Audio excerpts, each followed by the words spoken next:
Hello friends, आज हम सीखेंगे कि एडवर्ब का यूज करके कैसे हम दो सेंटेंसेस को एक सिंपल सेंटेंस में जोड़ते हैं।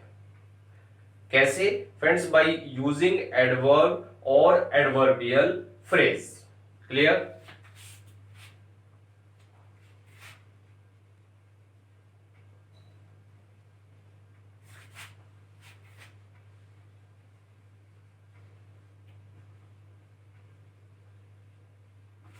एडवर्ब और एडवर्बियल फ्रेज का यूज करके हम कैसे दो वाक्यों को एक सिंपल वाक्य में बदलते हैं। सबसे पहले फ्रेंड्स ये बताइए कि एडवर्ब क्या होता है। एडवर्ब एक्चुअल में वो वर्ड्स होते हैं जो किसी वर्ब को, किसी एडजेक्टिव को या किसी दूसरी एडवर्ब को क्वालिफाई करते हैं।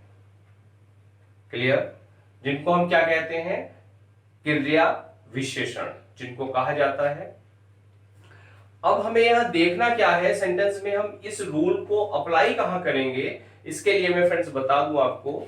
जब एक वाक्य में आई वर्ब, जब एक वाक्य में जो आई हुई वर्ब है वो दूसरे वाक्य में विशेषता बताती है, तब आपको एडवर्ब का यूज करना है या एडवर्बियल फ्रेज का यूज करना है।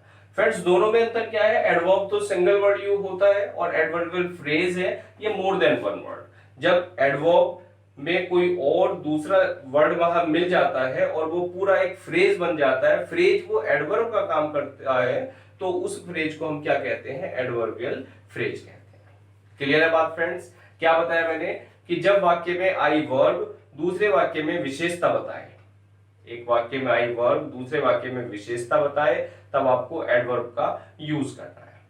क्लियर है बात? अब इसमें फ्रेंड्स हम कुछ एग्जाम्पल देखें, उससे आपको एक क्लियर हो जाएगा। जैसे मैं कहूं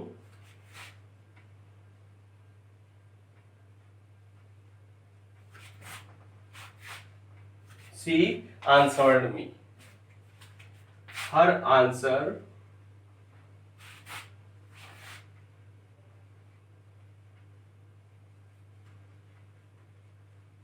वॉज करेक्ट, कि उसने मुझे आंसर दिया और उसका जो आंसर था वो क्या था?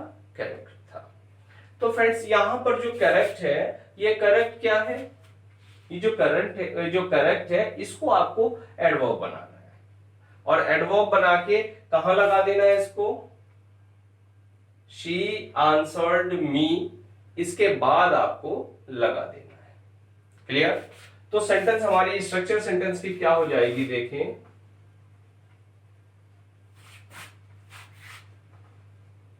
शी आंसर्ड मी और जो करेक्ट है उसकी आपको सीधी सी, यहां जो सेंटेंस में देखें हर आंसर वॉज करेक्ट, यहां जो करेक्ट किसको क्वालिफाई कर रहा है? इस आंसर को, आंसर की विशेषता बता रहा है, यानी यहां पर क्या है? ये एडजेक्टिव है और इस एडजेक्टिव को अब आपको क्या बना देना है? एडवर्ब बना देना है। तो एडवर्ब कैसे बनाएंगे? इस करेक्ट में आप सिंपल सा काम करें, एल वाई लगा दें, यानी जो ज्यादातर एडजेक्टिव होते हैं फ्रेंड्स उनमें एलवाई लगा दें या वर्ब में एलवाई लगा दें, तो वो ज्यादातर एडवर्ब का काम करने लगती है।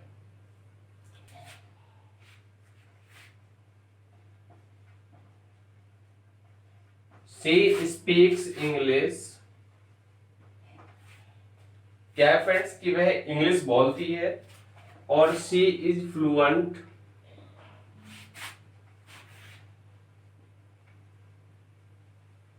इन हर English,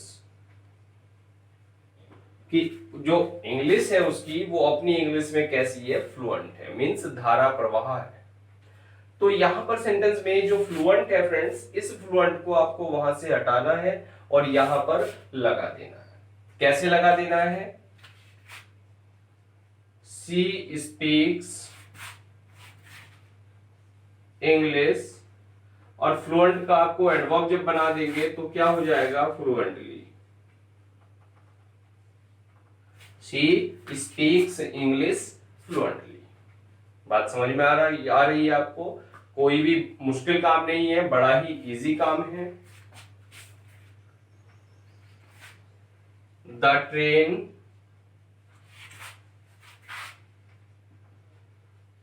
arrived the train was punctual, the train arrived और the train was punctual. Clear बात friends?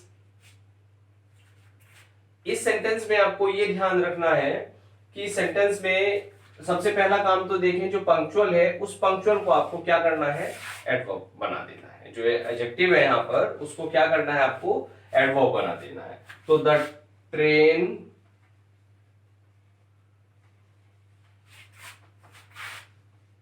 Arrived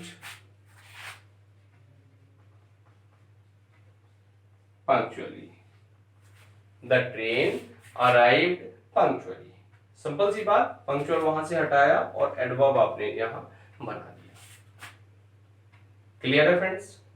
yes friends. Next example हम लेते हैं, he will be an MP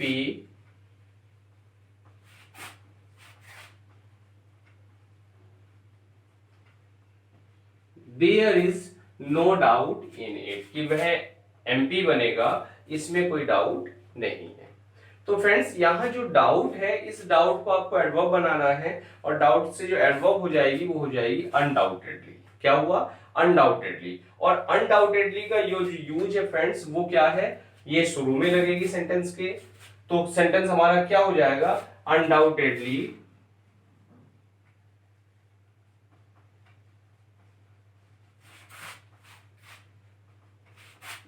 he will be an MP। यहां कुछ वर्ब्स, कुछ जो adverbs हैं वो ऐसी होती हैं जो सेंटेंस में पीछे लगती हैं, लेकिन कुछ ऐसी होती हैं जो सेंटेंस में आगे लगती हैं। क्लियर है बात? एक और एग्जांपल हम लेते हैं,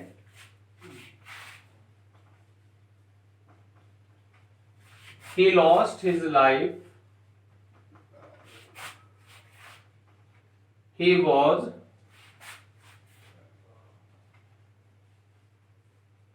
unfortunate, he lost his life and he was unfortunate। तो यहां फ्रेंड्स जो ये अनफॉर्चुनेट है इसको आप क्या बनाए, अनफॉर्चुनेटली हो जाएगा। तो एडवर्ब बनाने के बाद क्या आया हमारे पास, अनफॉर्चुनेटली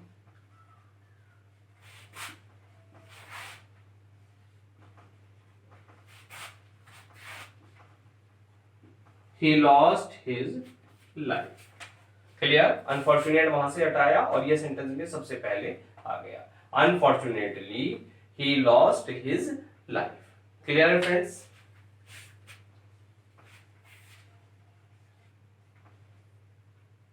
अनदर एग्जांपल है हमारे पास, बाई दिस कार,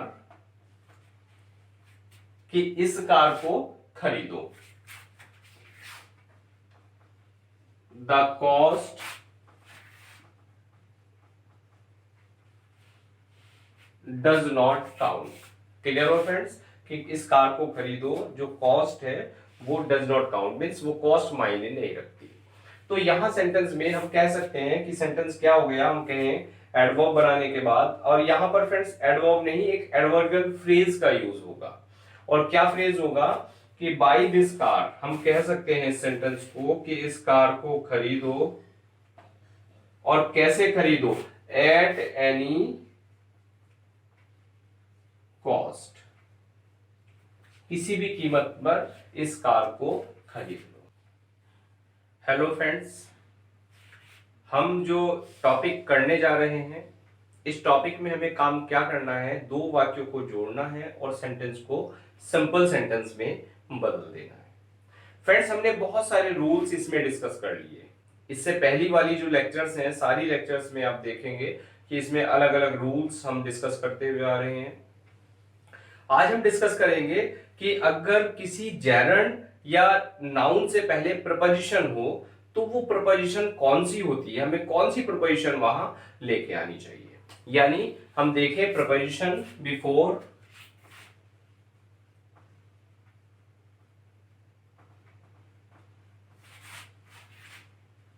नाउन और जर्नड।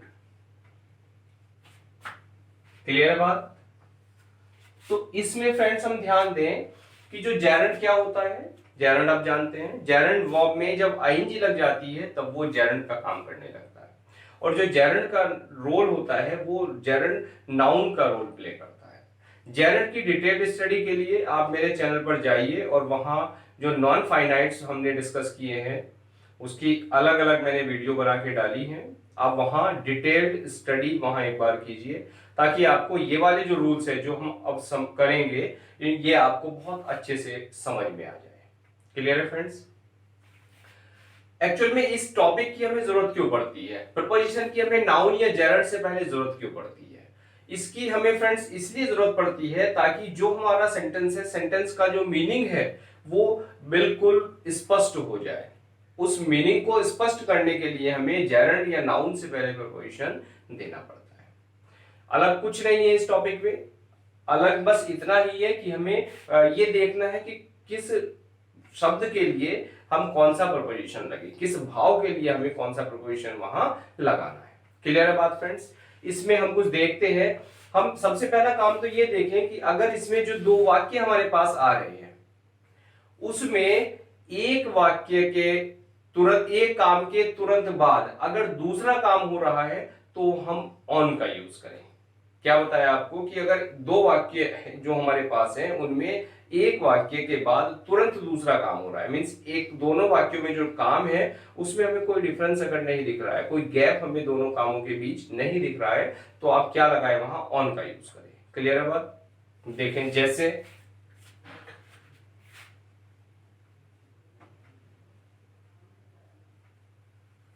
My mother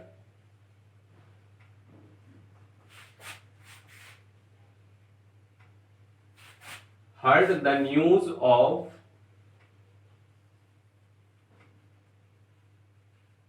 her father's death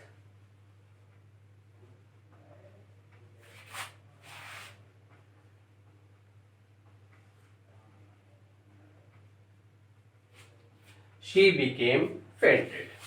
इस सेंटेंस में देखें सेंटेंस क्या है, my mother heard the news of her father's death, कि मेरी माँ ने अपने फादर की डेथ का जो न्यूज सुना, शी बिकेम फेंटेड, वो मूर्छित हो गई। क्लियर बात friends?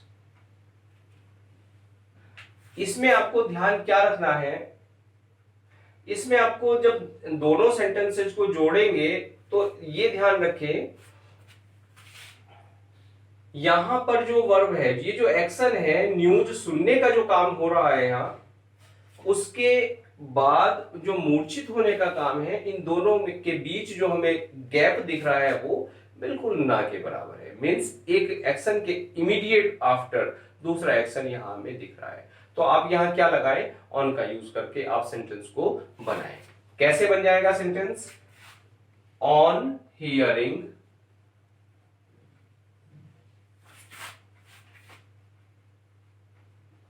The news of her father's death,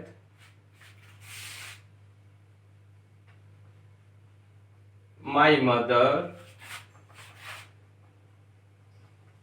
became fainted। Clear बात friends? On hearing the news of her father's death, my mother became fainted। यानी जब एक काम के इमीडिएट बाद दूसरा काम हो तब आपको क्या लगाना है, ऑन का यूज करके वाक्य को बना देना है। लेकिन जब एक काम के कुछ देर के बाद दूसरा काम हो तब आप क्या करें, तब आप आफ्टर का यूज करके सेंटेंस को बनाइए। जैसे मैं एक सेंटेंस लेता हूं,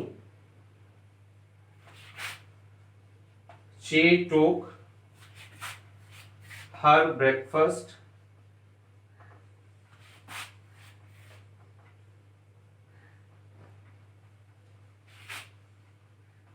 she went out, कि उसने ब्रेकफास्ट किया, वह बाहर चली गई। तो यहां ये जो पहला काम है ब्रेकफास्ट करने का, इसके और बाहर जाने के बीच में आपको गैप दिख रहा है। क्लियर? अब यहां जब गैप दिख रहा है यानी एक काम के बाद कुछ देर बाद दूसरा काम हो रहा है, तो आपको क्या यूज करना है, आफ्टर यूज करना है। तो सेंटेंस फ्रेंड्स हमारा क्या बन गया, after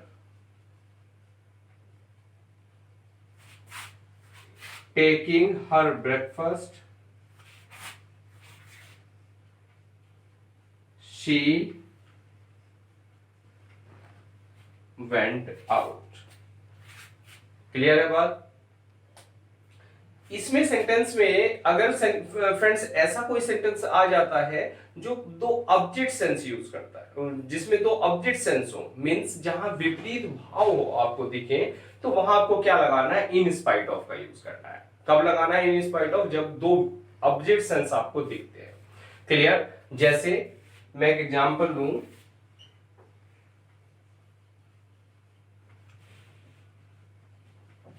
I helped Reena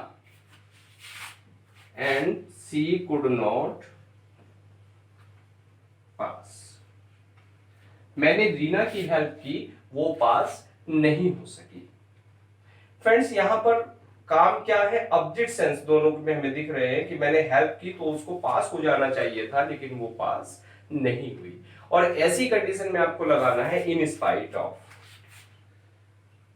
In spite of my help, कि मेरी हेल्प के बावजूद Reena could not pass। Understood friends? अब आप ध्यान रखें, जो पहला सेंटेंस है इसमें क्या रूल बताया था आपको? अगर एक काम के इमीडिएट आफ्टर दूसरा काम हो रहा है तो आपको यूज करना है ऑन। ऑन का यूज कब करना है? तो हमारे पास रूल्स क्या निकल के आए फ्रेंड्स? जब एक काम के बाद दूसरा काम शुरू हो, पहला काम और इसके तुरंत बाद आपको दूसरा काम देखना है। दूसरे सेंटेंस में अगर दोनों के बीच में एक गैप दिख रहा है, दो काम के बीच में आपको गैप दिख रहा है, तो आपको यूज करना है आफ्टर। क्लियर है बात? और तीसरे में आपको बताया, थर्ड रूल आपको बताया कि अगर दोनों वाक्यों में ऑब्जेक्ट सेंस दिख रहा है, मींस ऐसा भाव दिख रहा है जो विपरीत है। क्लियर है बात? यानी विपरीत भाव आपको दिख रहा है तो आपको यूज करना है आपको इन स्पाइट ऑफ, मींस के बावजूद। यस फ्रेंड्स, इसके बाद नेक्स्ट एग्जांपल हम लेते हैं। अगर एक काम के बाद, सॉरी, एक काम के अतिरिक्त दूसरा काम अगर होता है तो आपको यूज करना है बिसाइड्स का। किसका? बिसाइड्स का। जैसे अगर मैं कहूं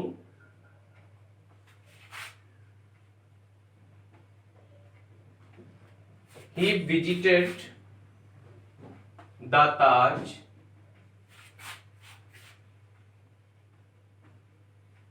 he visited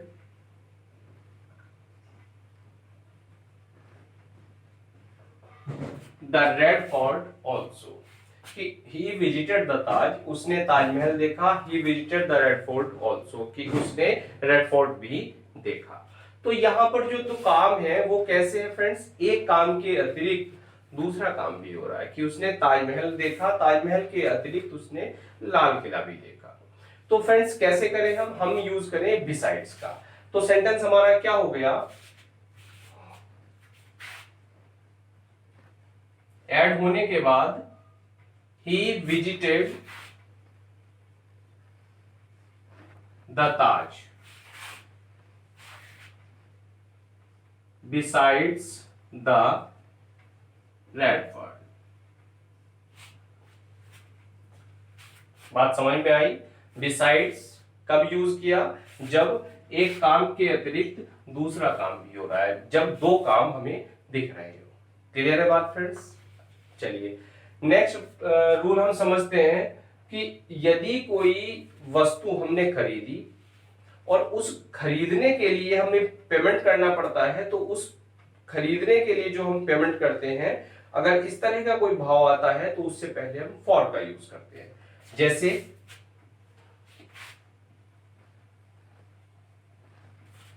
I bought a pen,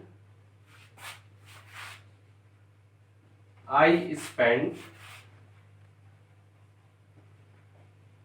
5 rupees. कि मैंने एक पेन खरीदा और मैंने कितने में खरीदा? 5 रुपए में खरीदा। मैंने 5 रुपए खर्च किए। तो यहां आपको क्या सेंस दिख रहा है? सेंस दिख रहा है कि भाई आपने पेन खरीदा और वो 5 रुपए में खरीदा। तो इट मीन्स हमारे पास सेंटेंस क्या हुआ?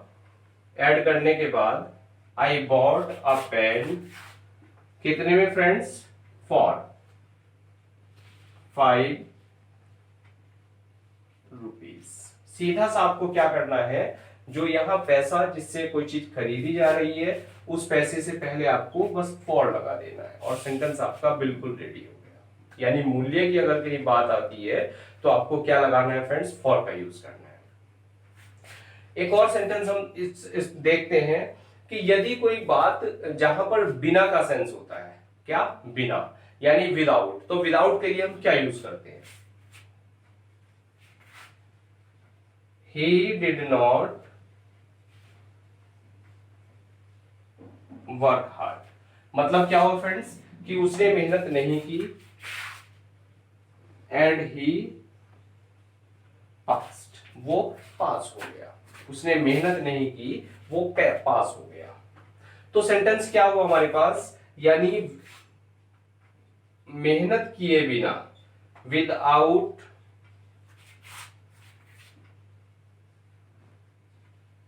वर्किंग हार्ड ही पास्ड। बात बिल्कुल क्लियर। देखो विदाउट हमने लगाया और विदाउट ने सेंटेंस का मीनिंग बिल्कुल स्पष्ट कर दिया। तो विदाउट वर्किंग हार्ड ही पास्ड। अंडरस्टूड? समझ में आया आपको? यस। एक एग्जांपल और फ्रेंड्स हम लेते हैं।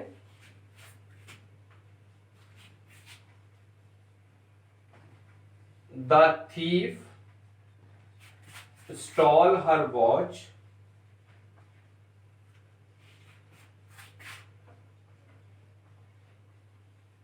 he was beaten। यानी थीफ ने उसकी घड़ी चुराई और उसको पीटा गया। किसको पीटा गया फ्रेंड्स? थीफ को पीटा गया। तो अगर हम कहें थीफ को क्यों पीटा गया, रीजन क्या बता दिया? घड़ी चुराने के कारण। तो यहां हम फॉर अगर लगा दें तो हमारा सेंटेंस बिल्कुल सही सेंस देगा और दोनों सेंटेंस हमारे जुड़ जाएंगे। तो सेंटेंस हमारा क्या हुआ? The thief was beaten. और जो रीजन बताया जा रहा है क्यों, क्योंकि उसने वॉच को चुराया। For stealing the watch. Clear है फ्रेंड्स? यहां जो एग्जांपल्स आपको समझाए ये आपको आई होप समझ में आए होंगे। यहां पहले एग्जांपल में देखें, जहां दो काम एक साथ हो रहे हैं, बिसाइड्स लगाया, मींस एक के बाद अतिरिक्त दूसरा काम। कोई चीज, कोई वस्तु हम खरीद रहे हैं पैसों में तो वहां फॉर लगाया। बिना का कोई सेंस है, बिना कोई काम किए कुछ हो गया, बिना मेहनत करके हम पास हो गए तो विदाउट लगाया। और जहां रीजन बताया तो वहां हमने क्या यूज किया? फॉर का यूज किया। चलिए इनको आप फटाफट नोट कीजिए, फिर और कुछ एग्जांपल्स हम लेते हैं। फ्रेंड्स, अगर हमें कहीं दो से ज्यादा सेंटेंस हमें दिए गए हों तो हम उनको कैसे जोड़ें? उनको जोड़ने के लिए आपको काम क्या करना है? पहले किन्हीं दो वाक्यों को जोड़िए और उनका सेंस देखिए कि क्या सेंस वहां बताया गया है। क्लियर? जब दो को जोड़ देंगे उसके बाद आपको थर्ड सेंटेंस का सेंस उठाइए और उन दोनों में लगा दीजिए। जैसे मैं एक एग्जांपल देता हूं।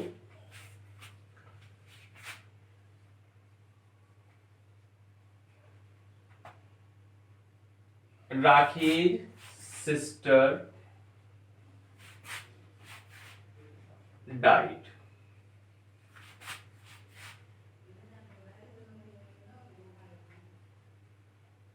She heard the news।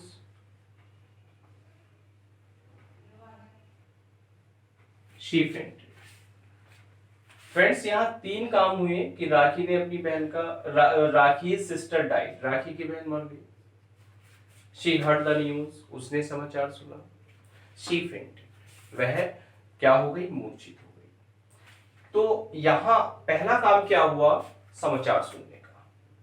यानी यहां जो हर्ड है इसको आप लेके आइए ऑन हियरिंग, और दोनों काम इमीडिएट हो रहे हैं। यहां क्या हो रहा है फ्रेंड्स? इमीडिएट एक्शन हो रहा है। और एक्शन क्या है कि डेथ का न्यूज सुनकर वो जो ये जो सब्जेक्ट है राखी, ये क्या हो गई? फेंट हो गई, यानी मूर्छित हो गई। तो इमीडिएट एक्शन के लिए आपको बताया ऑन का आप यूज कीजिए, और ऑन हियरिंग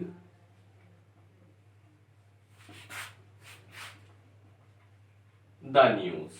और फ्रेंड्स न्यूज क्या था, यहां से सेकंड सेंटेंस से हमने शुरुआत की, और जो न्यूज था वो क्या था, राखी की सिस्टर की डेथ का। तो यह जो डाइड है इसको आप किस में बदलिए, डेथ में बदलिए। On hearing the news of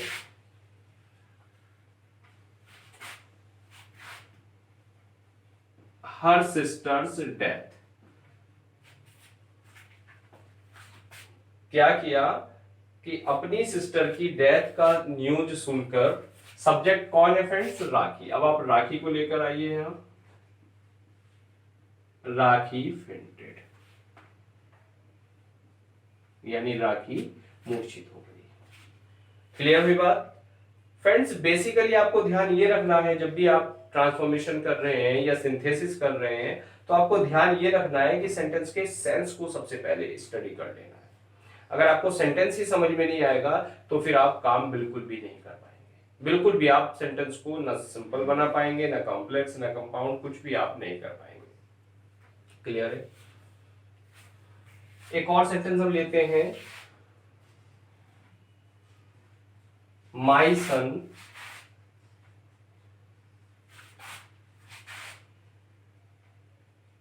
did not work hard, ही पास। मेरे बेटे ने मेहनत नहीं की, वह पास हो गया। तो यहां क्या सेंस है फ्रेंड्स, बिल्कुल ऑब्जेक्ट सेंस है कि मेहनत ना करने के बावजूद जो मेरा बेटा है वो पास हो गया। यानी इन स्पाइट का आप यूज करें, in spite of not working hard,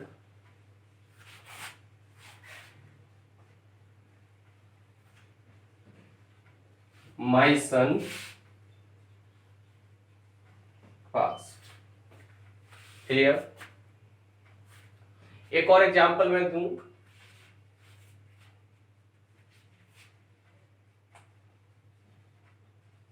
the train went bye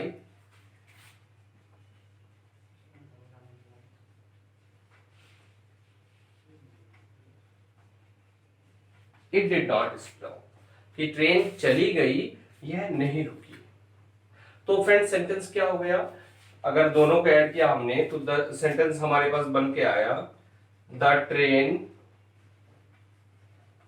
went by. अब यहां जो स्टॉप है, या तो आप इसको ऐसा कीजिए विदाउट एनी स्टॉप लगाइए कि बिना कोई रुके, या ऐसा कीजिए स्टॉप से आप स्टॉपिंग लगा दीजिए। तो ये चॉइस आपकी है, the train went by without any stop, और you can say without stopping. आप चाहें तो स्टॉपिंग का यूज करके भी सेंटेंस को बना सकते हैं। क्लियर है फ्रेंड्स। आई होप ये जो रूल्स हमने समझाने की कोशिश की, ये आपको समझ आए होंगे। इन रूल्स में अगर कोई आपको प्रॉब्लम है, आप नहीं समझ पा रहे हैं कहीं कोई रूल, या इस जैसे कोई और सेंटेंसेज हैं जो आपको करने हैं और आप उनको नहीं कर पा रहे हैं, तो सबसे नीचे यूट्यूब में जब आप वीडियो देखते हैं उसके नीचे कमेंट का ऑप्शन आता है, वहां पर आप कमेंट दीजिए, और ताकि आपकी जो प्रॉब्लम्स हैं उनको सॉर्ट आउट किया जा सके। और हाँ फ्रेंड्स, अगर आपको रूल समझ आ रहे हैं तो एक लाइक तो बनता ही है। Thanks for watching this video.